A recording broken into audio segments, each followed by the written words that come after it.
ರಾಜ್ಯದಲ್ಲಿ ಮತ್ತೆ ಮುಂದುವರಿಯುತ್ತಾ ಮಹಾಮಳೆ. ಬೆಂಗಳೂರಲ್ಲಿ ಗುಡುಗು ಸಹಿತ ಭಾರೀ ಮಳೆ. ಮಹಾಮಳೆಗೆ ರಾಜಧಾನಿ ಮಂದಿ ಹೈರಾಣಾಗಿದ್ದು ಹೇಗೆ ನೋಡೋಣ. ಮತ್ತೆ ಮಳೆ ರಗಳೆ ಕರ್ನಾಟಕ ಎಕ್ಸ್‌ಪ್ರೆಸ್‌ನಲ್ಲಿ. ನೈಋತ್ಯ ಮುಂಗಾರು ಚುರುಕಾಗಿರುವ ಹಿನ್ನೆಲೆಯಲ್ಲಿ ರಾಜ್ಯ ಮತ್ತು ರಾಜಧಾನಿಯಲ್ಲಿ ಇನ್ನು 5 ದಿನ ಭಾರೀ ಮಳೆಯಾಗಲಿದೆ ಎಂದು ಹವಾಮಾನ ಇಲಾಖೆ ಮಾಹಿತಿ ನೀಡಿದೆ. ಕರಾವಳಿ, ಉತ್ತರ ಒಳನಾಡು, ದಕ್ಷಿಣ ಒಳನಾಡಿನಲ್ಲಿ ಗುಡುಗು ಸಹಿತ ಭಾರೀ ಮಳೆಯಾಗುವ ಸಾಧ್ಯತೆ ಇದೆ ಎಂದು ಹೇಳಲಾಗಿದೆ. ಇನ್ನು ಬೆಂಗಳೂರಿನಲ್ಲಿ ಇನ್ನು 5 ದಿನ ಭಾರೀ ಮಳೆಯಾಗುವ ಹಿನ್ನೆಲೆಯಲ್ಲಿ ಯೆಲ್ಲೋ ಅಲರ್ಟ್ ಘೋಷಣೆ ಮಾಡಲಾಗಿದೆ.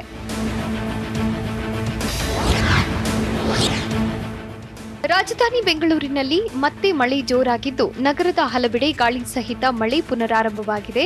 Thyagarajanagar, Basavanagudi, Banashankari corporation, KR market, Mysore bank circle, Majestic, Shantinagar ಸೇರಿದಂತೆ ಹಲವೆಡೆ ಮಳೆಯಾಗ್ತಿದೆ. ಭಾರೀ ಮಳೆಗೆ ಎಂದಿನಂತೆ ವಾಹನ ಸವಾರರು ಹೈರಾಣಾಗಿದ್ದು ರಸ್ತೆಯಲ್ಲಿ ಮಳೆ ನೀರು ಹರಿಯುತ್ತಿರುವ ಕಾರಣ ಸರ್ಕಾರದ ವಿರುದ್ಧ ಹಿಡಿಶಾಪ ಹಾಕುತ್ತಲೇ ಸಂಚರಿಸುತ್ತಿದ್ದಾರೆ.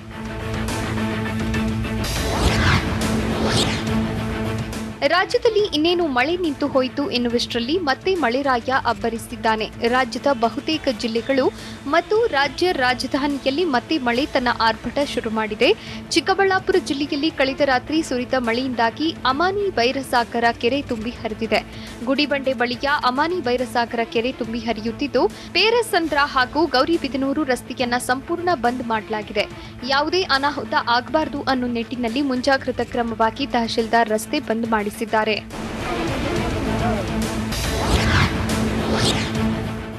ಚಿಕ್ಕಬಳ್ಳಾಪುರ ಜಿಲ್ಲೆಯಲ್ಲಿ ಹಲವು ಅವಾಂತರಗಳು ಸೃಷ್ಟಿಯಾಗಿದ್ದು ಒಂದೇ ಮಳೆಗೆ ಜನಜೀವನ ಸಂಪೂರ್ಣ ಅಸ್ತವ್ಯಸ್ತಗೊಂಡಿದೆ. ಚೋಳಶೆಟ್ಟಿಹಳ್ಳಿಯ ನಾಯಿನಕೆರೆ ಕೋಡಿ ಬಿದ್ದು ಕೋಳಿ ಫಾರ್ಮ್ಗೆ ನೀರು ನುಗ್ಗಿ ಅವಾಂತರವೇ ಸೃಷ್ಟಿಯಾಗಿದೆ. ನೀರಿನ ರಭಸಕ್ಕೆ 15,000 ಕೋಳಿಗಳು ಕೊಚ್ಚಿಕೊಂಡು ಹೋಗಿವೆ. ಎನ್ ಲಕ್ಷ್ಮೀನಾರಾಯಣ ರೆಡ್ಡಿ ಎಂಬುವವರ ಕೋಳಿ ಫಾರಂ ಇದಾಗಿದ್ದು ಕೋಳಿಗಳು ಕೊಚ್ಚಿ ಹೋಗಿದ್ರಿಂದ ನಷ್ಟ ಉಂಟಾಗಿ ಮಾಲೀಕರು ಕಂಗಾಲಾಗಿದ್ದಾರೆ.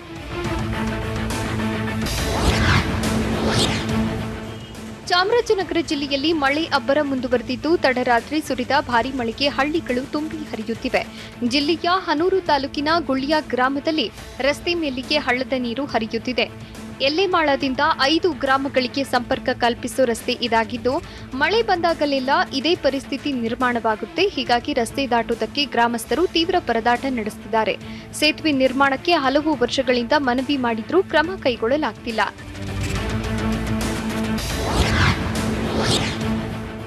ನಿನ್ನೆ ದಿಢೀರಂತ ಮತ್ತೆ ರಚ್ಚೆ ಹಿಡಿದಿರುವ ಮಳೆಗೆ ಚಾಮರಾಜನಗರ ಜನರು ಹೈರಾಣಾಗಿ ಹೋಗಿದ್ದಾರೆ. ಜಿಲ್ಲೆಯಲ್ಲಿ ಮಳೆಯ ಅಬ್ಬರ ಜೋರಾಗಿದ್ದು ಹಲವೆಡೆ ಭಾರೀ ಮಳೆಯಾಗಿದೆ. ಸುಮಾರು ಅರ್ಧ ಗಂಟೆಗೂ ಹೆಚ್ಚು ಕಾಲ ಸುರಿದ ಮಳೆಯಿಂದಾಗಿ ವಾಹನ ಸಂಚಾರ ಅಸ್ತವ್ಯಸ್ತಗೊಂಡಿದ್ದು ದ್ವಿಚಕ್ರ ವಾಹನ ಸವಾರರು ಪರದಾಟ ನಡೆಸುವಂತಾಯಿತು. ನಿನ್ನೆಯೂ 1 ಗಂಟೆ ಹೆಚ್ಚು ಕಾಲ ಮಳೆ ಸುರಿದಿತ್ತು. ಹೀಗಾಗಿ ಜನ ಸಂಕಷ್ಟಕ್ಕೆ ಸಿಲುಕಬೇಕಾಯಿತು.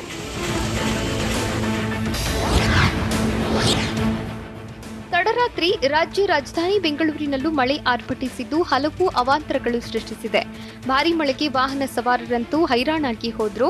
ಶ್ರೀರಾಂಪುರದಲ್ಲಿ ರಸ್ತೆ ಗುಂಡಿಯೊಳಗೆ ಕಾರುಗಳು ಸಿಲುಕಿ ಪರದಾಡಬೇಕಾಯಿತು. ಬಿಬಿಎಂಪಿ ಕಾಮಗಾರಿ ನಡೆಸುತ್ತಿರುವುದು ಒಂದು ಕಡೆಯಾದ್ರೆ ಬಿಟ್ಟು ಬಿಡದೆ ಮಳೆ ಸುರಿಯುತ್ತಿರುವುದರಿಂದ ರಸ್ತೆಯಲ್ಲಿದ್ದ ಮಣ್ಣು ಇನ್ನಷ್ಟು ಮೆದುವಾಗಿ 2 ಕಾರುಗಳು ರಸ್ತೆ ಅಗೆದಿದ್ದ ಗುಂಡಿಯಲ್ಲಿ ಸಿಲುಕಿದ್ವು.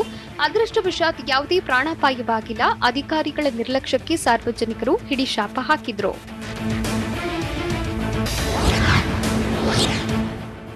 ಕೋಲಾರದಲ್ಲೂ ಹಲವೆಡೆ ಭಾರೀ ಮಳೆಯಾಗ್ತಾ ಇದ್ದು ಮುಗೀತು ಎನ್ನುವಷ್ಟರಲ್ಲಿ ಮತ್ತೆ ಶುರುವಾದ ರಣಮಳೆಗೆ ಜಿಲ್ಲೆಯ ಜನರು ಕಂಗಾಲಾಗಿದ್ದಾರೆ. ಮಾಲೂರು ತಾಲೂಕಿನ ಸಂಪಂಗೆರೆ ಕೆರೆ ಕೋಡಿ ಬಿದ್ದು ಹರಿದಿದೆ. ಭಾರೀ ಮಳೆಯಿಂದಾಗಿ ರಾಜಕಾಲುವೆ ಹಾಗೂ ಕೆರೆ ತುಂಬಿ ಹರಿಯುತ್ತಿದೆ. ಕೆರೆ ಕೋಡಿ ಹರಿಯುತ್ತಿರುವ ಹಿನ್ನೆಲೆಯಲ್ಲಿ ಅಕ್ಕಪಕ್ಕದ ಜಮೀನುಗಳಿಗೂ ನೀರು ನುಗ್ಗಿದ್ದು ಅವಾಂತರ ಸೃಷ್ಟಿಯಾಗಿದೆ. ರಾಗಿ ಸೇರಿದಂತೆ ಹಲವು ಬೆಳೆ ಹಾನಿಯಾಗಿದ್ದು ಲಕ್ಷಾಂತರ ರೂಪಾಯಿ ನಷ್ಟ ಸಂಭವಿಸಿದೆ.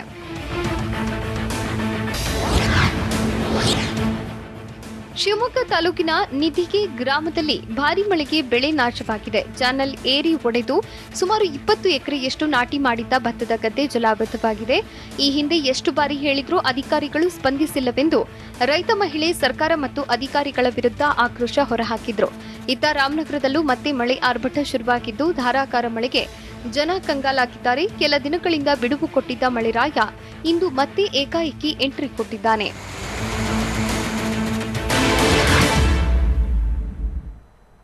ಗುಂಡಿಗಳ ಊರು ಎಂಬ ಅಪಖ್ಯಾತಿಗೆ ಒಳಗಾಯ್ತಾ ಬೆಂಗಳೂರು. ಗುಂಡಿಗಳ ಊರು ರಾಷ್ಟ್ರಮಟ್ಟದಲ್ಲಿ ಸುದ್ದಿಯಾಗಿದ್ದು ಹೇಗೆ? ಜನರ ಛೀಮಾರಿಗೂ ಬಗ್ಗುತ್ತಿಲ್ವಾ ಬಿಬಿಎಂಪಿ ಅಧಿಕಾರಿಗಳು? ನೋಡೋಣ ಗುಂಡಿಗಳ ಊರು ಕರ್ನಾಟಕ ಎಕ್ಸ್‌ಪ್ರೆಸ್‌ನಲ್ಲಿ.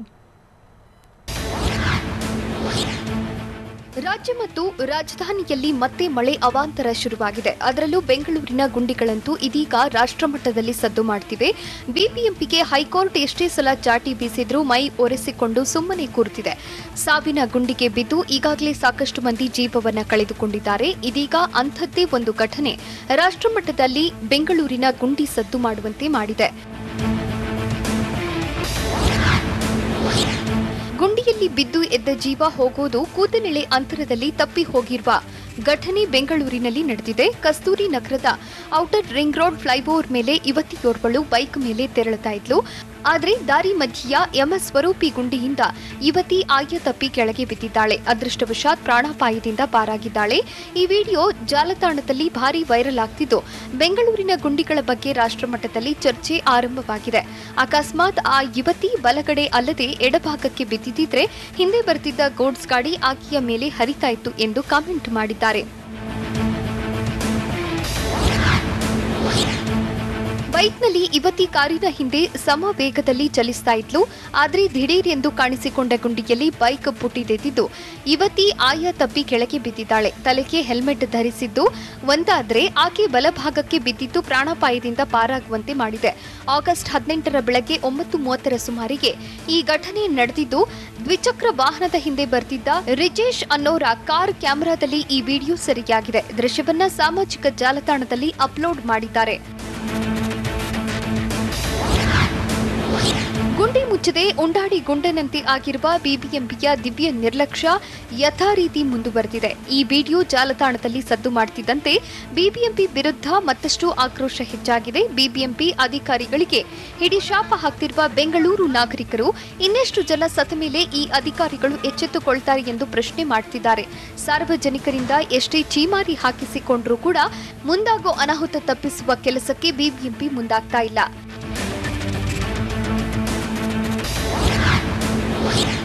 ಒಂದು ಸಮಯದಲ್ಲಿ ಗಾರ್ಡನ್ ಸಿಟಿಯಾಗಿದ್ದ ಬೆಂಗಳೂರು ಈಗ ಗುಂಡಿಗಳೂರು ಆಗಿದೆ ಎಂಬ ಸಂದೇಹ ಕಾಡ್ತಿದೆ. ನಗರದ ಯಾವ ಏರಿಯಾಗೆ ಹೋದ್ರೂ ಗುಂಡಿ ಕಾಣದ ರಸ್ತೆ ಇಲ್ಲ ಎಂಬಂತಾಗಿದೆ. ಕಳೆದ 1 ವರ್ಷದ ಅವಧಿಯಲ್ಲಿ ಬೆಂಗಳೂರಿನಲ್ಲಿ ಸುಮಾರು 621 ಅಪಘಾತಗಳು ಸಂಭವಿಸಿದೆ. ಅದರಲ್ಲಿ 656 ಮಂದಿ ಪ್ರಾಣ ಬಿಟ್ಟಿದ್ದಾರೆ. ಇದರಲ್ಲಿ 10 ಜನರು ಈ ಗುಂಡಿ ಗಂಡಾಂತರಕ್ಕೆ ಬಲಿಯಾಗಿದ್ದಾರೆ ಎಂದು ಅಂಕಿ ಅಂಶಗಳಿಂದ ತಿಳಿದು ಬಂದಿದೆ. ನಗರದ ರಸ್ತೆಗಳ ಮೇಲೆ ಒಂದಲ್ಲ ಎರಡಲ್ಲ ಸಾವಿರಾರು ಗುಂಡಿಗಳಿವೆ. ಇದರಿಂದ ಅದ್ಯಾವಾಗ ಏನಾಗುತ್ತೋ ಅನ್ನೋ ಆತಂಕ ಕಾಡ್ತಾ ಇದೆ. ಕಳೆದ ಜೂನ್ ಅಂದ್ರೆ ಸರಿಯಾಗಿ ಮಳೆಗಾಲ ಶುರುವಾಗುವ ಹೊತ್ತಿಗೆ ಗುಂಡಿ ಮುಚ್ಚಲು ಬಿಬಿಎಂಪಿ ಮುಂದಾಗಿದೆ. ಬಾಯ್ದೆರೆದ ಗುಂಡಿಗಳಿಗೆ ತೇಪೆ ಹಚ್ಚಲು ಮುಂದಾಗಿದ್ದ ಬಿಬಿಎಂಪಿ ಈವರೆಗೆ ಒಟ್ಟು 16,000 ಗುಂಡಿಗಳನ್ನು ಮುಚ್ಚಿದೆ ಎಂದು ಹೇಳಿದೆ. ಆದರೂ ಕೂಡ ಇನ್ನೂ ಗುಂಡಿಗಳು ಇವೆ ಅಂದ್ರೆ ಬೆಂಗಳೂರು ಅದೆಷ್ಟರ ಮಟ್ಟಿಗೆ ಗುಂಡಿಗಳ ಸರದಾರವಾಗಿದೆ ಎಂದು ಯೋಚಿಸಬೇಕಾದ ವಿಚಾರ. ಆದ್ರೆ ಬಿಬಿಎಂಪಿ ಮಾತ್ರ ಹೇಳ್ತಾ ಇರೋದು ಇನ್ನೂ 1,000 ಮಾತ್ರ ಗುಂಡಿಗಳು ಇವೆಯಂತೆ. ಅಂದ್ರೆ ಅಷ್ಟು ಗುಂಡಿಗಳು ಬಲಿಗಾಗಿ ಕಾದಿವೆ ಅಂತಾನಾ ಅಂತ ಜನ ಪ್ರಶ್ನೆ ಮಾಡ್ತಿದ್ದಾರೆ. ಕಳಪೆ ಗುಣಮಟ್ಟದ ಡಾಂಬರ್ ಬಳಕೆಯಿಂದ ಪ್ರತಿ ರಸ್ತೆಯಲ್ಲೂ ಗುಂಡಿಗಳು ಸೃಷ್ಟಿಯಾಗ್ತಿವೆ. ಅದರಲ್ಲೂ ಟಾರ್ ರಸ್ತೆಯಲ್ಲಿಯೇ ಹೆಚ್ಚು ಗುಂಡಿಗಳು ಸೃಷ್ಟಿಯಾಗ್ತಿವೆ. 2.5 ಅಡಿ ವಿಸ್ತೀರ್ಣದ ರಸ್ತೆ ಗುಂಡಿ ಮುಚ್ಚಲು 800 ರೂಪಾಯಿ ಬಳಸಲಾಗ್ತಾ ಇದೆ. 4 ತಿಂಗಳಲ್ಲಿ ರಸ್ತೆ ಗುಂಡಿ ಮುಚ್ಚಲು 8 ಕೋಟಿಯಷ್ಟು ವೆಚ್ಚ ಮಾಡಲಾಗಿದೆ. ಜೆಎಂಸಿ ಎಂಬ ಕಂಪನಿ ಮೂಲಕ ರಸ್ತೆ ಗುಂಡಿ ಮುಚ್ಚುವ ಕೆಲಸ ಮಾಡಲಾಗ್ತಿದೆ. ಆದರೂ ರಸ್ತೆ ಗುಂಡಿಗಳ ಸಮಸ್ಯೆಯಿಂದ ಜನರಿಗೆ ಮುಕ್ತಿ ಸಿಗ್ತಿಲ್ಲ. ಬೆಂಗಳೂರಿನಲ್ಲಿ ಪಾಟ್‌ಹೋಲ್‌ಗಳಿಂದ ವಾಹನ ಸವಾರರಿಗೆ ತಲೆಬಿಸಿ ಶುರುವಾಗಿದೆ. ಪ್ರತಿನಿತ್ಯ ಜೀವ ಕೈಯಲ್ಲಿ ಹಿಡಿದುಕೊಂಡೇ ಸಂಚರಿಸಬೇಕಾಗಿದೆ. ನಗರದ ಸಾಕಷ್ಟು ಕಡೆ ರಸ್ತೆ ಗುಂಡಿಗಳು ಬಲಿಗಾಗಿ ಬಾಯ್ದೆರೆದು ಕೂತಿವೆ. ವರ್ಷಕ್ಕೆ ಸರಾಸರಿ ಅಂದ್ರೂ 30 ಮಂದಿ ರಸ್ತೆ ಗುಂಡಿಗಳಿಗೆ ಬಲಿಯಾಗ್ತಿದ್ದಾರೆ ಅನ್ನೋದು ಅಂಕಿ ಅಂಶಗಳಿಂದ ಗೊತ್ತಾಗಿದೆ. ರಸ್ತೆ ಗುಂಡಿಗಳಿಂದ ನೂರಾರು ಮಂದಿ ಬಲಿಯಾಗ್ತಿದ್ದಾರೆ. ರಸ್ತೆ ಮೇಲೆ ಸಡನ್ ಆಗಿ ಎದುರಾಗೋ ಗುಂಡಿಗಳಿಗೆ ಸಿಲುಕಿ ಬಿದ್ದು ಅದೆಷ್ಟೋ ಜನ ಕೈಕಾಲು ಮುರಿದುಕೊಂಡಿದ್ದಾರೆ. ಬೊಮ್ಮಾಯಿ ಅಸಮರ್ಥ ಸಿಎಂ ಅಂತ ಅಂದಿದ್ದು ಯಾರು? ಟಗರು ಹೇಳಿಕೆಗೆ ಸಿಎಂ ಕೊಟ್ಟ ಗುದ್ದು ಹೇಗಿತ್ತು? ಸಚಿವ ಮುನಿರತ್ನ ಬೊಮ್ಮಾಯಿಗೆ ಬರೆದ ಪತ್ರದಲ್ಲಿ ಏನಿದೆ? ನೋಡೋಣ ಕಮಿಷನ್ ವ್ಯೂಹ ಕರ್ನಾಟಕ ಎಕ್ಸ್‌ಪ್ರೆಸ್‌ನಲ್ಲಿ. ಬಿಜೆಪಿಗೆ ಸಂವಿಧಾನ ಮತ್ತು ಪ್ರಜಾಪ್ರಭುತ್ವದ ಮೇಲೆ ಗೌರವ ಇಲ್ಲ. ಆಪರೇಷನ್ ಕಮಲದ ಮೂಲಕ ಅಧಿಕಾರಕ್ಕೆ ಬಂದಿದೆ ಅಂತ ವಿಪಕ್ಷ ನಾಯಕ ಸಿದ್ದರಾಮಯ್ಯ ವಾಗ್ದಾಳಿ ನಡೆಸಿದ್ದಾರೆ. ಮೈಸೂರಿನಲ್ಲಿ ಮಾತನಾಡಿದ ಸಿದ್ದರಾಮಯ್ಯ, ಸೈದ್ಧಾಂತಿಕವಾಗಿ ನಾನು ಸಾವರ್ಕರನ್ನ ವಿರೋಧ ಮಾಡ್ತೇನೆ, ಆದರೆ ವೈಯಕ್ತಿಕವಾಗಿ ನಾನು ಯಾರನ್ನೂ ವಿರೋಧ ಮಾಡೋದಿಲ್ಲ. ಬಸವರಾಜ ಬೊಮ್ಮಾಯಿ ಒಬ್ಬ ಅಸಮರ್ಥ ಸಿಎಂ, ಆರ್ಎಸ್ಎಸ್ ಕೈಗೊಂಬೆಯಾಗಿ ಕೆಲಸ ಮಾಡ್ತಾನೆ. ಕೆಂಪಣ್ಣನ ಕಮಿಷನ್ ಆರೋಪ ಸುಳ್ಳಾಗಿದ್ರೆ ಕ್ರಮ ಕೈಗೊಳ್ಳಲಿ ಅಂತ ರಾಜ್ಯ ಸರ್ಕಾರ ಮತ್ತು ಆರ್ಎಸ್ಎಸ್ ವಿರುದ್ಧ ಸಿದ್ದರಾಮಯ್ಯ ಕಿಡಿಕಾರಿದ್ರು. ಸಿದ್ದರಾಮಯ್ಯ ಹೇಳಿಕೆಯನ್ನು ಸಮರ್ಥಿಸಿಕೊಂಡಿರುವ ಸಿಎಂ ಬೊಮ್ಮಾಯಿ, ಹೌದು, ನಾವು ಆರ್ಎಸ್ಎಸ್ ಸಿದ್ಧಾಂತ ಮತ್ತು ದೇಶಭಕ್ತಿ ಜೊತೆಗೆ ಇದ್ದೀವಿ ಅಂತ ಹೇಳಿದ್ದಾರೆ. ತುಮಕೂರಿನಲ್ಲಿ ಮಾತನಾಡಿದ ಸಿಎಂ ಬೊಮ್ಮಾಯಿ, ಈ ಹಿಂದೆಯೂ ನಾನು ಹೇಳಿದ್ದೇನೆ, ಸಿದ್ದರಾಮಯ್ಯ ಬಗ್ಗೆ ನಾನು ಏನನ್ನೂ ಮಾತನಾಡುವುದಿಲ್ಲ. ನಾವು ದೊಡ್ಡ ದೇಶಭಕ್ತಿಯ ಸಂಸ್ಥೆಯೊಂದಿಗೆ ಜೋಡಿಸಿಕೊಂಡಿದ್ದೇವೆ. ಸಿದ್ದರಾಮಯ್ಯ ಎಂಥ ಸಂಸ್ಥೆ ಜೊತೆ ಜೋಡಿಸಿಕೊಂಡಿದ್ದಾರೆ ಅಂತ ಗೊತ್ತು ಅಂತ ಸಿದ್ದರಾಮಯ್ಯಗೆ ತಿರುಗೇಟು ನೀಡಿದರು. ಕಮಿಷನ್ ಆರೋಪ ಮಾಡಿದ ಕೆಂಪಣ್ಣನ ವಿರುದ್ಧ ಕ್ರಮ ಕೈಗೊಳ್ಳಲು ಸರ್ಕಾರ ಯಾವುದೇ ರೀತಿಯ ಹಿಂದೇಟು ಹಾಕುತ್ತಿಲ್ಲ ಅಂತ ಸಿಎಂ ಬೊಮ್ಮಾಯಿ ಹೇಳಿದ್ದಾರೆ. ತುಮಕೂರಿನಲ್ಲಿ ಮಾತನಾಡಿದ ಸಿಎಂ ಬೊಮ್ಮಾಯಿ, ನಿನ್ನೆಯ ಸಭೆಯಲ್ಲಿ ಅರ್ಕಾವತಿ ಫೈಲ್ ರೀಓಪನ್ ಮಾಡುವುದಕ್ಕೆ ಚರ್ಚೆ ಮಾಡಿಲ್ಲ. ಆದರೆ 40% ಸುಳ್ಳು ಆರೋಪದ ಬಗ್ಗೆ ಯಾವ ರೀತಿಯ ಕ್ರಮ ಕೈಗೊಳ್ಳಬೇಕು ಅನ್ನೋ ಬಗ್ಗೆ ಚರ್ಚೆ ನಡೆದಿದೆ. ಅದಕ್ಕೆ ಮುನಿರತ್ನ ಅವರು ಮಾನನಷ್ಟ ಮೊಕದ್ದಮೆ ಹೂಡಿದ್ದಾರೆ. ಮುಂದಿನ ದಿನಗಳಲ್ಲಿ ಕಾದು ನೋಡಿ ಅಂತ ಅಡ್ಡಗೋಡೆ ಮೇಲೆ ದೀಪ ಇಟ್ಟಿದ್ದಾರೆ. ಗುತ್ತಿಗೆದಾರರಿಂದ ಕೆಲವು ಲೋಪಗಳಾಗುತ್ತವೆ, ಸಹಕರಿಸಿ ಅಂತ ಹೇಳಿದ್ರು. ಅದಕ್ಕೆ ಒಪ್ಪದ ಕಾರಣ ನನ್ನ ವಿರುದ್ಧ ಲಂಚದ ಆರೋಪ ಮಾಡುತ್ತಿದ್ದಾರೆ ಅಂತ ಸಚಿವ ಮುನಿರತ್ನ ಆರೋಪಿಸಿದ್ದಾರೆ. ಈ ಬಗ್ಗೆ ಮಾತನಾಡಿದ ಸಚಿವರು, ರಸ್ತೆ ಗುಂಡಿಗಳನ್ನು ಮುಚ್ಚುವಂತೆ ಮೌಖಿಕವಾಗಿ ಸೂಚಿಸಿದ್ದೆ. ಆ ಕಾಮಗಾರಿ ಪರಿಶೀಲನೆ ವೇಳೆ ಕೆಲವು ಲೋಪಗಳು ಬರುತ್ತವೆ, ಸಹಕರಿಸಿ ಅಂತ ಕೆಲ ಗುತ್ತಿಗೆದಾರರು ಕೇಳಿಕೊಂಡಿದ್ರು. ಅದಕ್ಕೆ ಒಪ್ಪದರಿಂದ ನನ್ನ ವಿರುದ್ಧ ಲಂಚದ ಆರೋಪ ಮಾಡಿದ್ದಾರೆ. ಸಮಿತಿ ರಚಿಸಿ ತನಿಖೆ ನಡೆಸಿ ಎಂದು ಬೊಮ್ಮಾಯಿಗೆ ಸಚಿವರು ಪತ್ರ ಬರೆದಿದ್ದಾರೆ.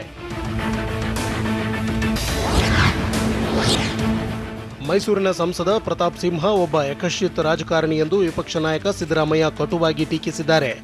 ಮೈಸೂರಿನಲ್ಲಿ ಮಾತನಾಡಿದ ಸಿದ್ದರಾಮಯ್ಯ, ಸಂಸದ ಪ್ರತಾಪ್ ಸಿಂಹನ ಬಗ್ಗೆ ನಾನು ಮಾತನಾಡುವುದಿಲ್ಲ. ಸತ್ಯ ಹೇಳುವುದು ಅವನಿಗೆ ಗೊತ್ತೇ ಇಲ್ಲ. ಅವನೊಬ್ಬ ಯಕಶ್ಚಿತ್ ರಾಜಕಾರಣಿ. 2 ಬಾರಿ ಸಂಸದರಾಗಿ ಮೈಸೂರಿಗೆ ಏನು ಕೊಡುಗೆ ನೀಡಿದ್ದಾರೆ. ಕಾಂಗ್ರೆಸ್ ವಕ್ತಾರ ಎಂ ಲಕ್ಷ್ಮಣ್ ಅವರ ಸವಾಲು ಸ್ವೀಕರಿಸಲಿ ಅಂತ ಪ್ರತಾಪ್ ಸಿಂಹಗೆ ಪಂಥಾಹ್ವಾನ ನೀಡಿದ್ದಾರೆ. ಯಾರೋ ಬಟ್ಟೆ ಇಲ್ಲದವನ ಆರೋಪಕ್ಕೆ ಪ್ರಾಮುಖ್ಯತೆ ನೀಡಬಾರದು ಅಂತ ಕೆಂಪಣ್ಣ ವಿರುದ್ಧ ಕೃಷಿ ಸಚಿವ ಬಿಸಿ ಪಾಟೀಲ್ ವಾಗ್ದಾಳಿ ನಡೆಸಿದ್ದಾರೆ. ಕಲಬುರಗಿಯಲ್ಲಿ ಮಾತನಾಡಿದ ಬಿಸಿ ಪಾಟೀಲ್, ಸರ್ಕಾರದ ವಿರುದ್ಧ ಇದೊಂದು ಪ್ರಾಯೋಜಿತ ಆರೋಪವಾಗಿದೆ. ವಿಪಕ್ಷ ನಾಯಕರ ಮನೆಗೆ ಭೇಟಿ ನೀಡಿ ಆರೋಪ ಮಾಡಿದ್ದಾರೆ. ಕೆಂಪಣ್ಣ ವಿರುದ್ಧ ಮಾನನಷ್ಟ ಮೊಕದ್ದಮೆ ಹೂಡುತ್ತೇವೆ. ಕೆಂಪಣ್ಣ ಮಾನಸಿಕ ಸ್ಥಿತಿ ಸರಿಯಿಲ್ಲ, ಅವರನ್ನ ಆಸ್ಪತ್ರೆಗೆ ಸೇರಿಸಬೇಕು ಅಂತ ಗುತ್ತಿಗೆದಾರ ಸಂಘದ ಅಧ್ಯಕ್ಷ ಕೆಂಪಣ್ಣಗೆ ಬಿಸಿ ಪಾಟೀಲ್ ತಿವಿದಿದ್ದಾರೆ. ಗುತ್ತಿಗೆದಾರ ಸಂಘದ ಅಧ್ಯಕ್ಷ ಕೆಂಪಣ್ಣ ಕಾಂಗ್ರೆಸ್ ಕುಮ್ಮಕ್ಕಿನಿಂದ ಆರೋಪ ಮಾಡುತ್ತಿದ್ದಾರೆ ಅಂತ ಸಚಿವ ಗೋವಿಂದ ಕಾರಜೋಳ ಆರೋಪಿಸಿದ್ದಾರೆ.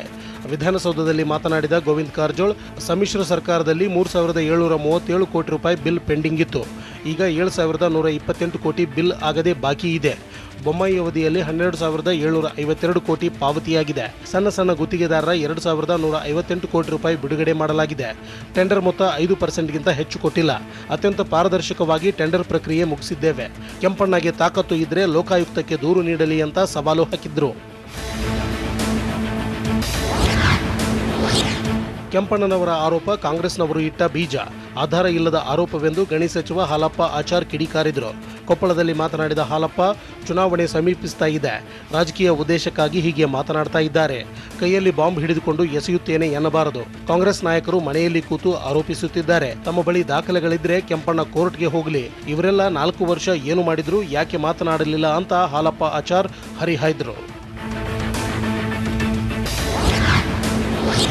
ಕೆಲಸ ಮಾಡಿ ಇಲ್ಲ ಜಾಗ ಖಾಲಿ ಮಾಡಿ ಎಂದು ಸರ್ಕಾರದ ವಿರುದ್ಧ ಸಿದ್ದರಾಮಯ್ಯ ಹರಿಹಾಯ್ದರು. ಇದಕ್ಕೆ ಆಕ್ರೋಶ ವ್ಯಕ್ತಪಡಿಸಿರುವ ಸಂಸದ ವಿ ಶ್ರೀನಿವಾಸ್ ಪ್ರಸಾದ್, ನಮಗೆ ಜನ ತೀರ್ಪು ಕೊಟ್ಟಿರುವುದು, ಇವನು ಹೇಳಿದ್ರೆ ಖಾಲಿ ಮಾಡಿಬಿಡ್ತಾರಾ ಅಂತ ಏಕವಚನದಲ್ಲೇ ವಾಗ್ದಾಳಿ ನಡೆಸಿದರು. ಪ್ರಜಾಪ್ರಭುತ್ವದಲ್ಲಿ ಜನರ ಆದೇಶ ಮುಖ್ಯ. ಜನ ಬೇಡವೆಂದ್ರೆ ಹೋಗಲೇಬೇಕು.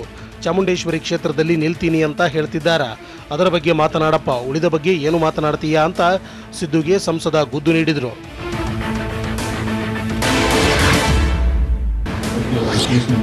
ವಿಜಯಪುರ ಜಿಲ್ಲೆಯಲ್ಲಿ ಸರಣಿ ಭೂಕಂಪನವಾಗುತ್ತಿರುವ ಕಾರಣ ಭೂಕಂಪನ ಅಧ್ಯಯನಕ್ಕೆ ತಜ್ಞರ ತಂಡ ಆಗಮಿಸಿದೆ. ವೈಜ್ಞಾನಿಕ ಅಧಿಕಾರಿ ಜಗದೀಶ್ ಹಾಗೂ ಸಹಾಯಕ ವೈಜ್ಞಾನಿಕ ಅಧಿಕಾರಿ ರಮೇಶ್ ತಿಪ್ಪಾಲ ಸ್ಥಳಕ್ಕೆ ಭೇಟಿ ನೀಡಿ ಪರಿಶೀಲನೆ ನಡೆಸಿದ್ರು.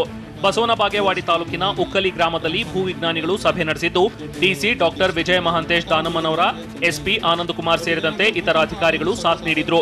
ಅಲ್ಲದೆ ಜನರಿಗೆ ಭೂಕಂಪನದ ಬಗ್ಗೆ ಹಾಗೂ ಮುಂಜಾಗ್ರತಾ ಕ್ರಮಗಳ ಬಗ್ಗೆ ಜಾಗೃತಿ ಮೂಡಿಸಲಾಯಿತು. ಪದೇ ಪದೇ ಲಘು ಭೂಕಂಪನ ಆಗುತ್ತಿರುವ ಕಾರಣ ಬಸವನ ಬಾಗೇವಾಡಿ ತಾಲೂಕಿನ ಉಕ್ಕಲಿ ಗ್ರಾಮದಲ್ಲಿ ಸಿಸ್ಮೋಮೀಟರ್ ಅಳವಡಿಸಲಾಗಿದೆ. ಗ್ರಾಮದ ವಿವಿಧ ಭಾಗಗಳಲ್ಲಿ ಸಂಚರಿಸಿ ಮಾಹಿತಿ ಕಲೆ ಹಾಕಿದ್ದ ಭೂವಿಜ್ಞಾನಿಗಳು ಭೂಕಂಪನಕ್ಕೆ ವಿವಿಧ ಕಾರಣಗಳನ್ನು ನೀಡಿದ್ರು. ಭೂಮಿಯಲ್ಲಿ ತೇವಾಂಶ ಹೆಚ್ಚಾದಾಗ ಭೂಚಲನೆ ವೇಳೆ ನಡೆಯುವ ಪ್ರಕ್ರಿಯೆ ಇದಾಗಿದ್ದು ಯಾರೂ ಆತಂಕಗೊಳ್ಳದೆ ಸೂಕ್ತ ಮುಂಜಾಗ್ರತಾ ಕ್ರಮ ತೆಗೆದುಕೊಳ್ಳಲು ಸೂಚನೆ ನೀಡಲಾಯಿತು. ಅಲ್ಲದೆ ಇಲ್ಲಿ ಲಘು ಭೂಕಂಪನ ಆಗುತ್ತಿದೆ, ಯಾರೂ ಭಯಗೊಳ್ಳಬಾರದು ಅಂತ ಸಲಹೆ ನೀಡಿದ್ರು. ಸೆಪ್ಟೆಂಬರ್ 2ರಂದು ಮಂಗಳೂರಿಗೆ ಪ್ರಧಾನಿ ಮೋದಿ ಆಗಮಿಸುತ್ತಿರುವ ಹಿನ್ನೆಲೆ ತರಾತುರಿಯಲ್ಲಿ ರಸ್ತೆ ದುರಸ್ತಿ ಕಾಮಗಾರಿ ಮಾಡಲಾಗ್ತಿದೆ. ಮಂಗಳೂರು ಏರ್ಪೋರ್ಟ್ನಿಂದ ಕೂಳೂರುವರೆಗೂ ತರಾತುರಿಯಲ್ಲಿ ರಸ್ತೆ ದುರಸ್ತಿ ಕಾರ್ಯ ಮತ್ತು ಡಾಂಬರೀಕರಣ ಮಾಡಲಾಗ್ತಿದೆ. ಮಳೆ ನೀರು ರಸ್ತೆಯಲ್ಲಿ ನಿಂತಿದ್ರೂ ಕಾರ್ಮಿಕರಿಂದ ಡಾಂಬರೀಕರಣ ಮಾಡಲಾಗ್ತಿದೆ. ಇದು ಸ್ಥಳೀಯರ ಆಕ್ರೋಶಕ್ಕೆ ಕಾರಣವಾಗಿದೆ. ಪ್ರಧಾನಿ ಮೋದಿ ಕೇರಳದಿಂದ ಹೆಲಿಕಾಪ್ಟರ್ ಅಥವಾ ವಿಮಾನದಲ್ಲಿ ಬರುವ ಸಾಧ್ಯತೆ ಇದ್ದು ರಸ್ತೆ ಮಾರ್ಗದ ಮೂಲಕ ಆಗಮನ ನಿಗದಿಯಾಗದಿದ್ರೂ ಮುಂಜಾಗ್ರತವಾಗಿ ದುರಸ್ತಿ ಮಾಡಲಾಗ್ತಿದೆ. ಮಂಗಳೂರಿಗೆ ಪ್ರಧಾನಿ ಮೋದಿ ಭೇಟಿ ಹಿನ್ನೆಲೆಯಲ್ಲಿ ತರಾತುರಿಯಲ್ಲಿ ರಸ್ತೆ ರಿಪೇರಿ ಮಾಡ್ತಿರೋದಕ್ಕೆ ಮೋದಿ ಟ್ವಿಟರ್ನ ಎಡಿಟ್ ಮಾಡಿ ಅಣಕ ಮಾಡಲಾಗ್ತಿದೆ. ತುಳು ಭಾಷೆಯನ್ನ ಇಂಗ್ಲಿಷ್ ಲಿಪಿಯಲ್ಲಿ ಬರೆದು ಹೇಗೆ ಮಂಗಳೂರಿಗೆ ಬರಬಹುದಾ, ರಸ್ತೆಗೆ ಡಾಂಬರ್ ಎಲ್ಲ ಹಾಕಿ ಆಯ್ತಾ, ಒಂದು ಗುಂಡಿ ಇದ್ರೂ ಸೀದಾ ವಾಪಸ್ ಹೋಗ್ತೀನಿ ಅಂತ ಎಡಿಟ್ ಮಾಡಿ ಸಾಮಾಜಿಕ ಜಾಲತಾಣದಲ್ಲಿ ಫುಲ್ ವೈರಲ್ ಮಾಡಿ ವ್ಯಂಗ್ಯ ಮಾಡಲಾಗ್ತಿದೆ.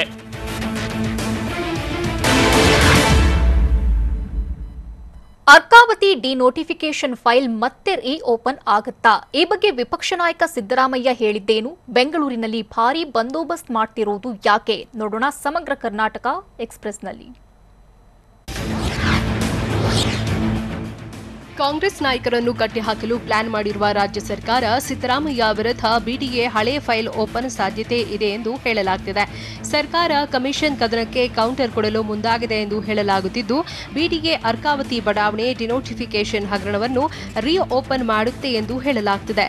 ನಿನ್ನೆ ನಡೆದ ಸಂಪುಟ ಸಭೆಯಲ್ಲಿ ನ್ಯಾಯಮೂರ್ತಿ ಕೆಂಪಣ್ಣ ಆಯೋಗದ ವರದಿ ಪರಿಶೀಲಿಸುವಂತೆ ಒತ್ತಡ ಹೇರಲಾಗಿದೆಯಂತೆ.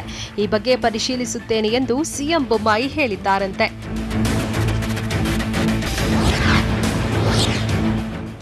ಅರ್ಕಾವತಿ ಫೈಲ್ ಬಗ್ಗೆ ಚರ್ಚೆ ನಡೆದಿದೆ ಎಂದು ಗೊತ್ತಾಗುತ್ತಿದ್ದಂತೆ ಕೆರಳಿ ಕೆಂಡವಾಗಿರುವ ವಿಪಕ್ಷ ನಾಯಕ ಸಿದ್ದರಾಮಯ್ಯ ಸರ್ಕಾರದ ವಿರುದ್ಧ ವಾಗ್ದಾಳಿ ನಡೆಸಿದ್ದಾರೆ. ಬಿಜೆಪಿ ನಾಯಕರ ವಿರುದ್ಧ ಕಿಡಿಕಾರಿದ ಅವರು, ಸುಮ್ಮನೆ ಬುರುಡೆ ಹೊಡೆಯೋಕೆ ಹೋಗಬೇಡಿ, ಏನೇನು ಬೇಕೋ ಎಲ್ಲಾ ರೀತಿ ಕ್ರಮ ತೆಗೆದುಕೊಳ್ಳಿ ಎಂದು ಹೇಳಿದರು. ಅರ್ಕಾವತಿ ಡಿನೋಟಿಫಿಕೇಶನ್ ಬಗ್ಗೆ ನಾನು ನ್ಯಾಯಾಂಗ ತನಿಖೆ ಮಾಡಿಸಿದ್ದೇ ಗೊತ್ತಾ ಎಂದು ಪ್ರಶ್ನಿಸಿದ ಸಿದ್ದು ಬಿಜೆಪಿ ನಾಯಕರ ವಿರುದ್ಧ ಕೆಂಡಾಮಂಡಲರಾದರು.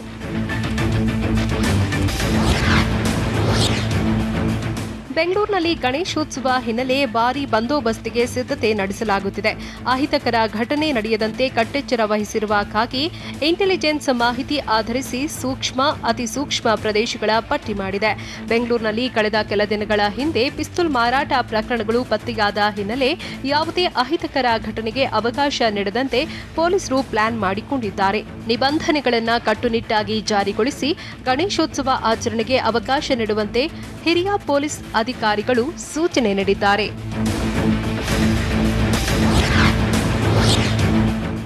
ಬೆಂಗಳೂರು ಏರ್ಪೋರ್ಟ್ ಕಸ್ಟಮ್ಸ್ ಅಧಿಕಾರಿಗಳು ಭರ್ಜರಿ ಕಾರ್ಯಾಚರಣೆ ನಡೆಸಿದ್ದು, ಅಕ್ರಮವಾಗಿ ವಿದೇಶದಿಂದ ಕಳ್ಳಸಾಗಣೆ ಮಾಡುತ್ತಿದ್ದ 13 ಲಕ್ಷ ಮೌಲ್ಯದ 249 ಗ್ರಾಂ ಚಿನ್ನವನ್ನು ವಶಕ್ಕೆ ಪಡೆದಿದ್ದಾರೆ.